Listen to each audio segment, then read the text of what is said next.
Today's chapter is Light, chapter 15 on page 213, 14 and 215. What is light? Light is a form of energy, electromagnetic waves, and it travels in the form of waves, transverse waves. We have discussed about longitudinal wave. Our sound wave is a longitudinal wave, but light travels in a transverse position, transverse wave. The narrow stream of light energy is called ray. This is a ray. This image shows the direction of ray. Here you need to learn important terms. Luminosity, the property of emitting light is called luminous object. Sun is a luminous object because sun emits its own light. It has own light. Some are natural, some are artificial. Natural luminous bodies, sun and stars, whereas artificial luminous bodies, light, candles, etc. We are all much familiar about opaque object. Opaque object, we are opaque object because through our body light will not pass. Because if we pass the light, only shadow formed at the back of an object. So what is opacity? Opacity is a measure of extent up to which object does not allow light to pass is called opacity. And next you are going to know translucent. Some of the object like oily paper, butter paper, they allow light only partially. Little amount of light is allowed, little amount of light is passed through this substance. So it is called translucent. Transparent, air is a transparent because it allows all the amount of light. So the object which allows light is called transparent, like a glass, window glass, etc. What are non-luminous objects? The objects which do not emit light, like a stone. And our body, we all are non-luminous object. Moon. Moon does not emit own light. Moon takes light from the, reflect light from the sun. But it don't have its own light, so it is non-luminous body. Moon is a non-luminous body. Next, we are going to learn about rectilinear propagation of light. What is rectilinear? Moving through the straight line. Our light only travels through this straight line. Light do not bend. So this activity clearly tell you that the rectilinear propagation of light. Take a cardboard and roll it such a way that one end of the rolled cardboard you keep one bulb, lightning bulb. The other end you have to keep your eye near the corner.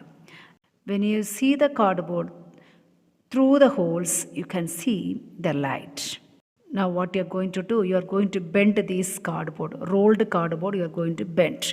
Now you see the bulb. Can you see the bulb? No, you cannot see because light only travel through this straight line. Next we are going to learn about reflection. What is reflection? For reflection, source of light is required. One surface is required.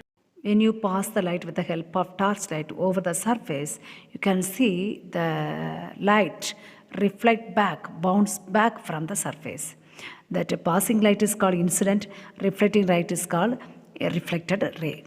There are two types of reflection. One is regular, the other one is irregular or diffuse reflection. Regular reflection can be seen on the smooth surface, whereas irregular or diffuse reflection can be seen at a unsmooth, that means rough surface, irregular surface. For example, stone, our wall, room wall, this and all irregular surface, we can see diffuse reflection. So on the regular surface, on the smooth surface, you can see regular reflection. What is regular reflection? These reflected rays are perpendicular to each other. Look at this. This is a reflected ray, regular reflected ray. And when you go to this one, this is a rough surface. See the reflected ray. It is not a parallel manner. It is diffused. The rays are, reflected rays are diffused to one another, mixed to one another, not in the parallel manner. Then what is incident ray? The incoming light ray falling on the surface is called incident ray. Here AO is the incident ray.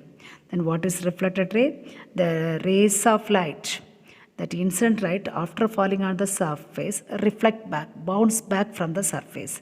That is called reflected ray. Here OB is a reflected ray. What is normal? You have to draw a perpendicular to the surface, that is normal. Here ON is a normal. Now we are going to study what is point of incident. It is a point where the light, three light strike at one point. See here, incident ray, and this is reflected ray, and this is normal ray. All lie in one point, that is O. All rays are joining in one point, that is O. All these rays are joining on the surface in one point, that is O. This is called point of incident. Here point of incident is O. You know that angle is found between two arms. Then what is angle of incident? The angle found between these two arms, that is incident ray and normal ray, is called angle of incident. Angle formed between this normal ray and reflected ray is called angle of reflection. This I is called angle of incident. This angle R is called angle of reflection.